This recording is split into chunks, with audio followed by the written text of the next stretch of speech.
ขึ้นอันนี้กาโซลาร์เซลล์ปะใส่รถเลยผมเป็นพี่น้องเลยเบาแก้วบุกเลยโอเคเนาะพ่อแม่พี่น้องพอกันอยู่บ้านน้องแปงว่าสันพี่น้อง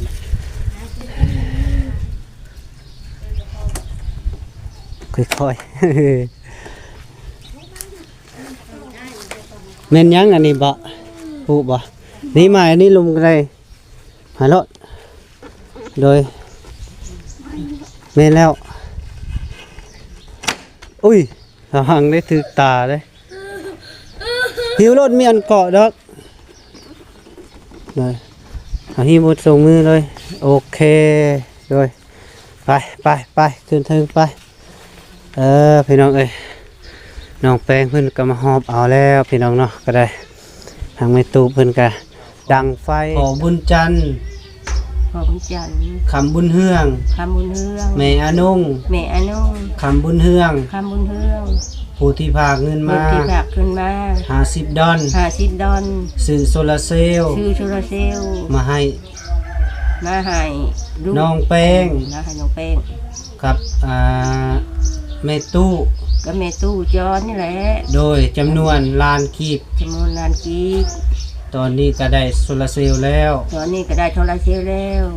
ให้ขอให้เจ้าอยู่ดีมีแห้งสุขภาพเข้มแข็งไปใส่มาใส่มีคนหักคนแพงให้มีคนหักคนแพง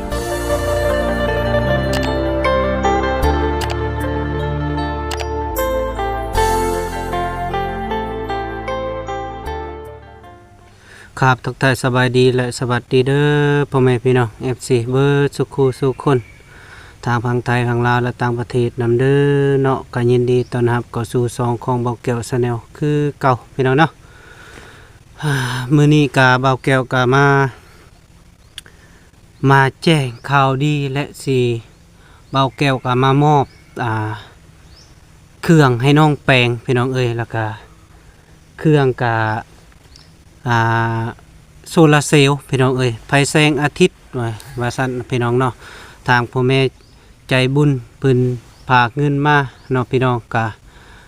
50 ดอนพี่น้องเนาะเฉพาะซื้อโซลาร์เซลล์พี่น้องเนาะแล้วก็50 ดอนแล้วก็ไปแจ้งก็มีอีกเพิ่นฝากรวมทั้งหมดก็เป็น400 ดอนเนาะพี่น้องเนาะ400 ดอนเนาะแล้วก็มีเฮ็ดพื้นภาคทาง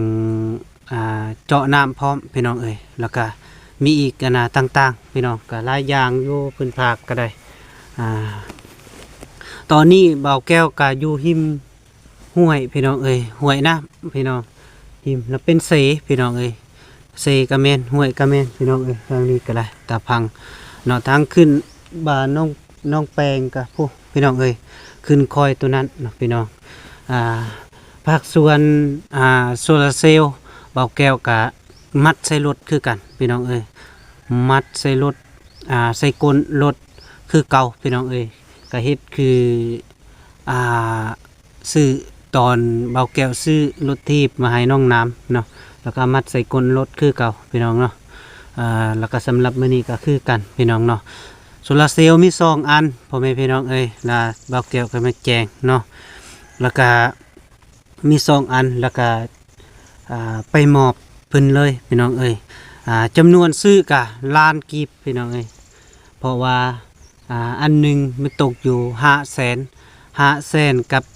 50,000พี่น้องเอ้ยแต่ว่าเบาแก้วก็ต่อเนาะเบาแก้วก็คนต่อเก่งอยู่แล้วเนาะแล้วก็เพิ่นก็รุดไทยเพราะว่าซื้อ2 อันพี่น้องเอ้ย2 หน่วย2 อันนี่แหละแล้วก็เพิ่นก็รุดไทยพี่น้องเอ้ยแล้วก็เป็นล้านหนึ่งพี่น้องเอ้ยเนาะโอเคเนาะพ่อแม่พี่น้องเนาะแล้วก็ทางติดตามชมไปนำกันเนาะพี่น้องเนาะก็เจอกันอยู่ที่บ้านน้องแปงมื้อนี้พี่น้องเอ้ยทางน้องแปงแล้วก็จะมีสิมอบโซลาร์เซลล์แล้วก็มอบทางเงินพร้อมพี่น้องเอ้ยแล้วก็เราสิแจ้งข่าวดีให้เพิ่นก็ข่าวดีก็คือว่าสิเจาะน้ำบาดาลให้เพิ่นพี่น้องเอ้ยก็จำนวน 6,000 บาทประมาณนั้นล่ะพี่น้องก็เคยเจาะอยู่บ้านน้องน้องอีก็เคยเจาะอยู่เทื่อหนึงพี่น้องเนาะแล้วก็ล่ะสิเป็นมื้ออื่นเนาะพี่น้องเนาะคันบ่แม่นมื้ออื่นก็สิเป็นมื้อฮือมันเป็นวันศุกร์เนาะพี่น้องเพราะว่าเว้าแก้วก็ค่าเวียกเนาะพี่น้องเนาะเอาโอเคเนาะพี่น้องคือไปเบิ่งเลยอยู่ก้นรถเบาแก้วเนาะก็โซลาร์เซลล์พี่น้องคนมาแต่พุ่นเนาะพี่น้องมาแต่บ้านมาแต่โรงเรียนแล้วขึ้นทางนี้เลยพี่น้องเอ้ยเพราะว่าทางนี้มันทางลัดพี่น้องเอ้ยคันสิไปทางดำมันอยากโค้งพี่น้องเอาโอเคพ่อแม่พี่น้องติดตามชมไปนำกันเลยโอเคไปพี่น้องไปเบิ่งมาโหรถเบาแก้วก็จอดไว้อยู่ทางเพราะว่ามันแดดแล้วก็เลยเบาแก้วก็มาเปิดคลิปเปิดภาพก็อยู่บนห่มนี่พี่น้องเอ้ยก็หิมน้ำเนาะพี่น้องอันนี้ก็เป็นห้วยน้ำห้วยแล้วก็เป็นเสเนาะคันยามพ้นก็ไปบ่ได้พี่น้องเอ้ยเพราะว่ามันท่วมหมดทางนี้พี่นะโอ้พี่น้องเอ้ยน้ำใสคักอยู่ลิแล้วก็ทางขึ้นอันนี้ก็โซลาร์เซลล์ปะใส่รถเลยผมเป็นพี่น้องเอ้ยเบาแก้วบุกเลยโอเคเนาะพ่อแม่พี่น้องพบกันอยู่บ้านน้องแปงวสันพี่น้องเนาะโดยไปพี่น้องเดินทางไปนำกันเนาะไปเบิ่งเนาะไปพี่น้องเนาะโอเคเนาะพี่น้องถือว่าตอนนี้กะเบาแก้วก็มาฮอดบ้านน้องแปงแล้วก็บ้านเมตุวสันพี่น้องเนาะมาฮอดแล้วพี่น้องเอ้ยแล้วก็เบาแก้วกับบุมาบ่แม่นธรรมดาพี่น้องเอ้ยโดยสบายดีเด้อเมตุเด้อโดยน้องแป้งเพิ่นอยู่บ่เจ้าโดยสบายดีเด้อล่ะเด้อโดยลงมาพี่โดยเจ้ามาเอาเครื่องนี้ก่อนโดย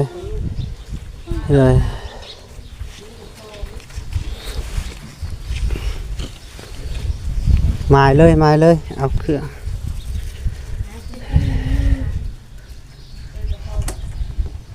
ค่อยๆเม่นยังอันนี้บ่ปูบ่นี่มาอันนี้ลุมกันเลยหารถโดยเม่นแล้วอุ้ยหังได้ถือตาเลยหิวรถมีอันเกาะดอกเลยหิวหมดส่งมือเลยโอเคโดยไปขึ้นถึงไปพี่น้องเอ้ยน้องแป้งเพิ่นก็มาหอบเอาแล้วพี่น้องเนาะก็ได้ทางแม่ตู้เพิ่นก็ดังไฟนึ่งข้าวบ่ฮะปิงกบสิอิ่มอยู่บ่ตัวเดียวก็ได้พี่น้องเอ้ยขออนุญาตคลิปเด้อพี่น้องเด้อวันนี้ก็ได้เด้อนี่วางลงนี่ก็ได้ลงลุมนี่ให้มันแจงด้วยวางเลย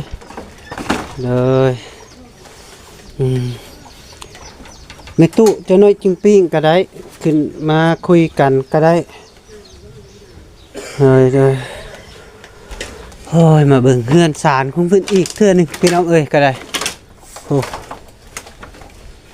เขาก็แขกเดียว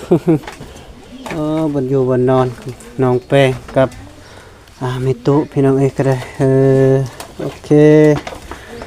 นั่งลงนั่งทั้งพุ่นก็ได้พุ่นก็ได้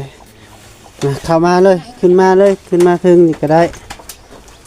โดยขึ้นมานำกัน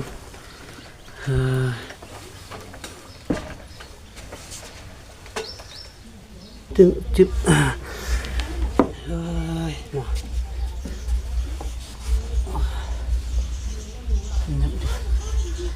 สบายดีเด้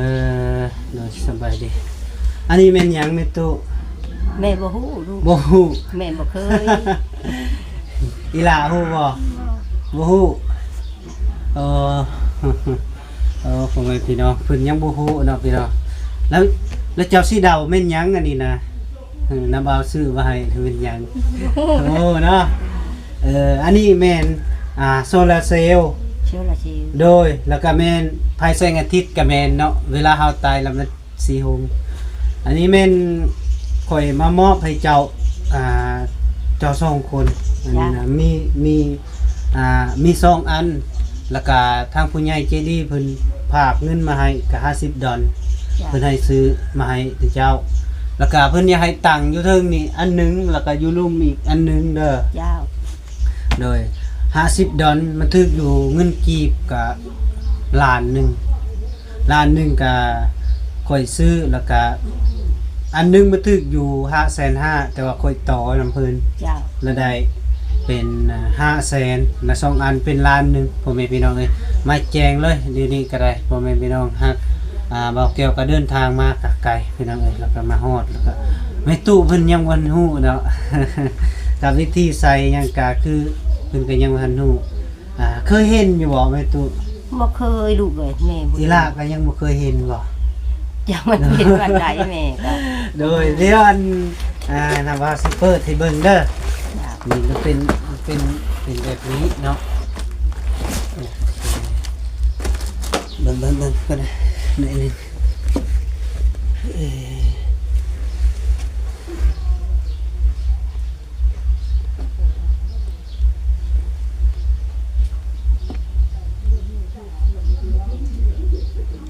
โอเคเป็นแบบนี้เนาะแล้วก็อยู่ในบ้านนี่ก็มีที่ผู้ใส่อันนี้ จักมีคือบ่จักเลยลูกเอ้ยแม่บ่ได้ไปอยู่แต่ในเฮือนคือในนี่แหละ อันนี้จะเป็นอุปกรณ์ของมันเด้อนี่นะอันนี้มันฐานรีโมทมีสายสากโทรศัพท์ก็ได้อันนี้มันมีสายสากโทรศัพท์ที่ครบอยู่แล้วอันนี้ เจ้า สากโทรศัพท์สากไฟสายก็ได้นี่เดี๋ยวรีโมทมี2อันพี่น้องเอ้ยอันจะครบอยู่แล้วอันนี้จะเป็นน็อตตั้งขาติดนี่แหละครับติดน็อตใส่นี้ เฮ็ดได้แม่จังใส่เป็นเนาะลูก เดี๋ยว คันลูกบ่ใส่ให้ โดยที่ใส่ให้ครับอันนี้มันน็อตมันเด้อตัวนี้มันอาจจะเป็นแผ่นสากมันเด้อเวลาเฮาใส่ตัวนี้จะไม่เฮาตากใส่แดดเด้แผ่นสากของมันต้องไปตั้งบนแดดบนใดมีแดดซองอย่างนะแล้วเฮาก็ไปตั้งไว้ตัวทางล่างมันก็ได้ เจ้า ตั้งเนาะมันแสงแดด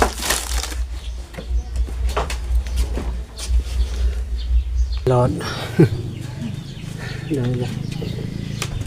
อันนี้มันแผ่นสากเนาะไม่ตู้เวลาเรานี่มันมีสายเด้มีสายเราเสียบใส่ก็ได้เสียบนี่เห็นบ่ แม่เนี่ยบ่เคยลูกเอ้ยแม่บ่เคยจักสิเฮ็ดนั่นใดแม่จะมาจักความเฮ็ด โดยเห็นบ่ครับว่าแบบนี้เนาะนี่ตั้งคักมันจะเป็นแบบนี้ แม่เราบ่จักความเฮ็ดบ่เคย เลื่อมตาบ่เฮ้ยว่าเป็นยังใส่งานมันก่อนจักหน่อยเนาะ จ้า เลยจำมืดตึ๊ดเนาะเวลาเฮาโหมดแล้วก็จะมีรีโมทมันปิดขึ้นปิดลงเด้อันนี้ยังเพิ่งแกะตัวนี้แกะแล้ว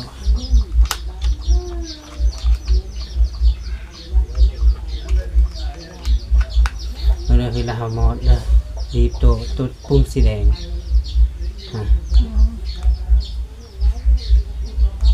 ปึ๊บ ความ กลางคืนเอาหมดเอา กลางเว้นได้ลูกมันลูกเองบ่ มันสิดับเองหั่นเด้เลย จ้า หมดเวลาเราเปิดจะเปิดตัวนี้อันนี้เอาหมดกับตัวนี้มันเป็นปุ่มนี่ จ้า หมดเด้เห็นบ่เราต้องใส่งานก่อนเนาะมันมืดเลย แม่เราบ่ทันเคยจะถือบ่จักหน้าบ่จักหลังเลยลูกเอ้ย มันมีนับแต่3 5 8มันเขียนนะ8นี่จะเป็นหอยลงตัวนี้โอ้แจงคักอีหลีเนาะบัดนี้เนาะโอ้เห็นบ่อันนี้จะมอดอันเดียวนี่แหละแล้วครับเปิดตัวนี้ขึ้นปิงโอเคเนาะก็สำหรับตัวนี้ก็คือกันในตัวคือกันเบิดตัวนี้นะคันว่าตั้งบ่เป็นก็มีผู้ตั้งให้ก็ให้เขามาตั้งให้ก็ได้ย่านค่อยนำบ่มีเวลา จ้า แล้วก็สำหรับมื้อนี้ก็อยู่เทิงนี่เจ้าก็มีแต่ว่าไต่แบบนี้ก็ได้ตอนเวลากลางคืนนั่นน่ะ จ้า โดยไต่มีติดตั้งไว้อย่างนั้นแล้วก็แล้วก็เวลาคันอยากซากเนาะอยากซากเฮาก็ต้องใส่ตัวนี้เลยคือคอยบอกกินนี่ซุบๆแล้วก็ลงไปตากตัวนั้นก็ลงน้ำก็ได้เอาลงน้ำเพราะว่าเฮาซากเด้แล้วค่อยเบิ่ง บ่ลูกลงชาบเสด็จนะบ่ โดยลงซากสิได้นั่นแหละบ่ได้มีแดดทับปะลงในนี้ก็ได้แดดสองตัวนั้นก็เอาไว้ตั้งห้ามันมีสายเด้หรือว่าใส่ไว้ที่เตียงก็ได้เตียงตึงนะโดย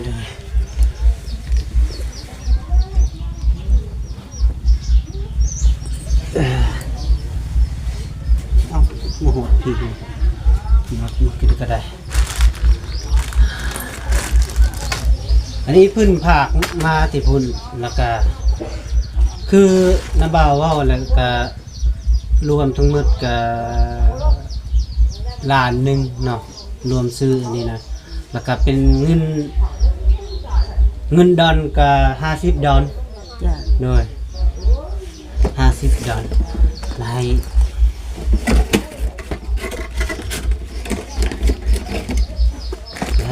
จับเองด้วย จับมือทั้งสองมือลูก เลยคันมือจับก็ได้นี่เอาลงก็ได้นี่เอาย่อมือขึ้นนกให้สิถ่ายรูปก่อนจุดไหน1 2 3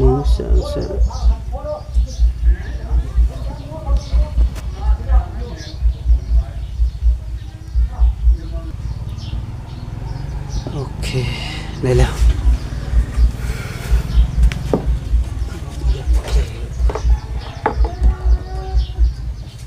เป็นอย่าง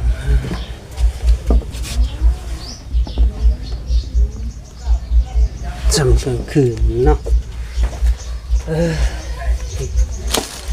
อันนี้มันใส่สากอยู่ก็ครบอยู่เป็นไหนนะสากโทรศัพท์รอสากอะไรต่างๆนี่ก็ได้เบิดอันนี้จะมีโทรศัพท์ใส่ บ่มีได้ลูกเลยโทรศัพท์ เลย บ่มีเงินชื่ออยากได้อยู่ครับบ่มีเงินชื่อ ตัวนี้จะแม่นเฮาเสียบใส่นี่ จ้า นี่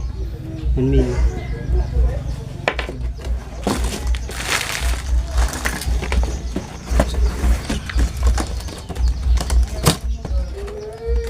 อย่ามันเนาะจีกะ จ้า เฮาก็ยังสิตายอยู่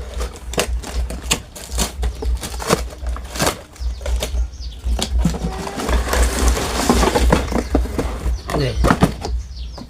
เอาเสียบใส่นี้เลยนี่มันมีอันสากปึ๊บเลยคุณบ่ใหญ่คักพี่น้องเลย2 หน่วยเลยใหญ่คักเลยนะสากได้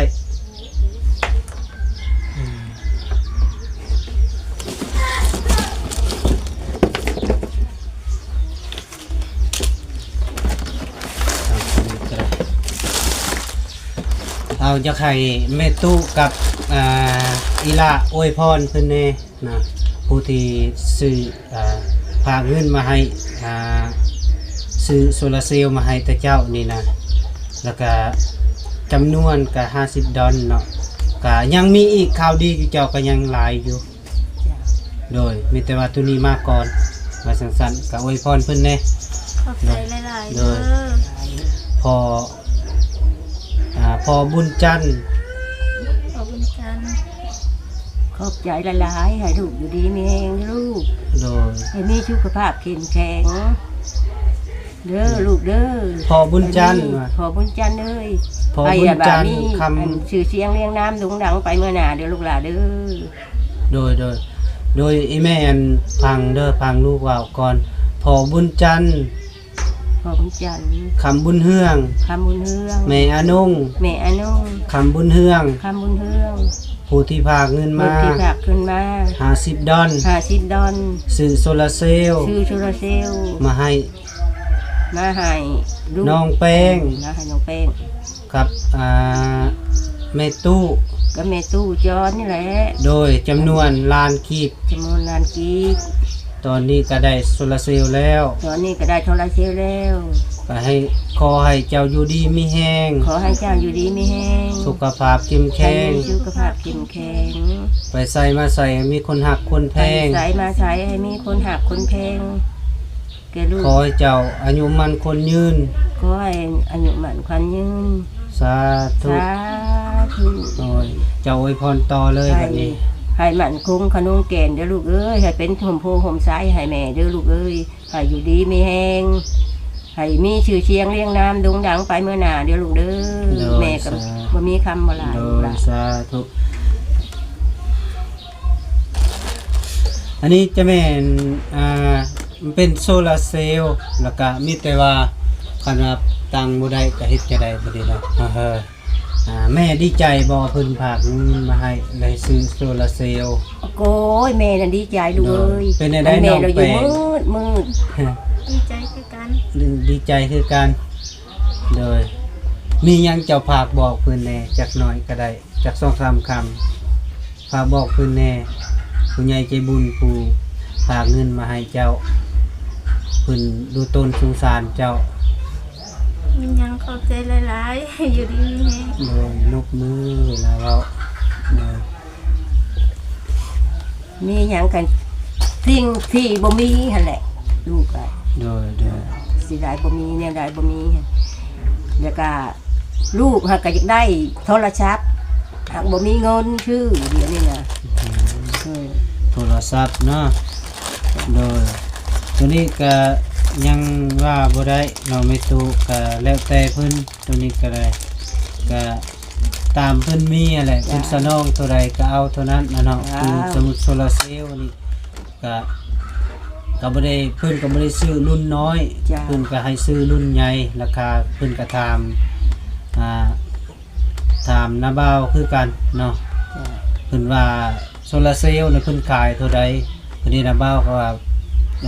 500,000กันตัวปานกลางนี่ก็500,000กันลดกว่านี้ก็มีฮักมันน้อย เวลาเฮาใส่ก็มันยังบ่อยากทน โดย แต่ว่าสำหรับตัวนี้มันอยากทนแน่เนาะแล้วก็เลยซื้อก็ราคามันก็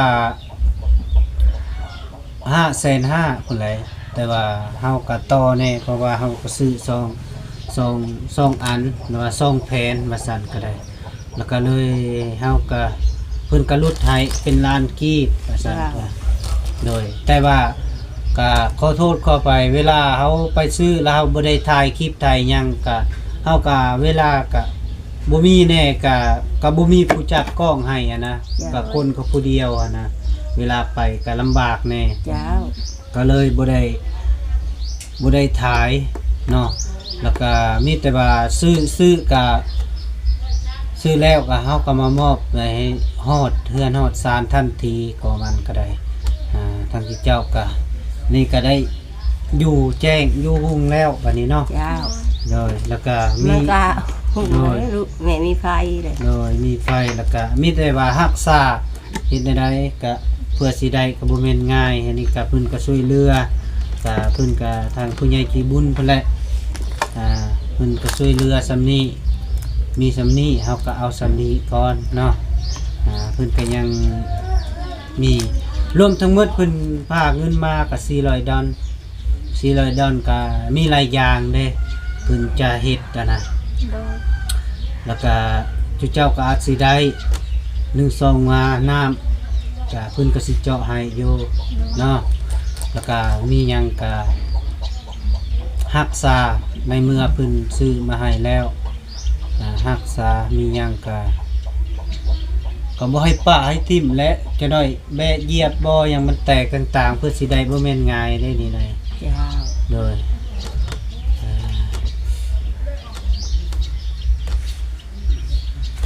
เป็นใดๆดีใจบ่หรือว่าเป็นใดๆเดี๋ยวนี้นะจะถาม โดยดีใจอยู่ ดีใจอยู่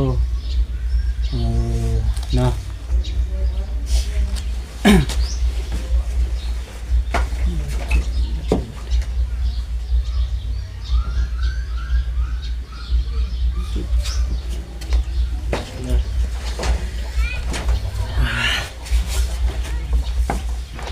เอาเนาะพ่อแม่พี่น้อง FC เบิร์ดสุคูสุคนเนาะทางเบาแก้วกาคลิปของเบาแก้วกาโจไว้อยู่ทำนี้ก่อนเนาะพี่น้องเนาะให้ขออยู่ดีมีแห้งสุขภาพเข้มแข็งเด้อพ่อแม่พี่น้องทางพ่อแม่ใจบุญที่พาเงินมาให้ซื้อโซลาร์เซลล์แล้วก็ไฟแสงอาทิตย์ให้น้องแป้งแล้วก็แม่ตู้แล้วเขาอยู่ดีมีแห้งสุขภาพเข้มแข็งอย่าเจ็บอย่าจนเด้อไปใส่มาใส่มีคนหักคนแพงผู้หับเบิ่งหับชมก็อย่าลืมกดไลค์กดแชร์ซองของบอกแก้วชาแนลคือเก่าพี่น้องเนาะทางน้องแป้งเพิ่นกะทางบอกแก้วกะขออยากมีความช่วยเหลือผู้ใหญ่ใจบุญทุกทานที่มีหับเบิ่งหับชมก็อยากขอความช่วยเหลือเนาะตอนนี้ก็เฮือนซานเพิ่นก็เซเฟ่แล้วพี่น้องเนาะก็ได้น้องเพิ่นก็อยากได้โทรศัพท์แน่บ่มีโทรศัพท์โทรว่าซั่นเนาะพี่น้องขออยู่ดีมีแรงสุขภาพแข็งแรงเด้อสบายดีพี่น้องเนาะ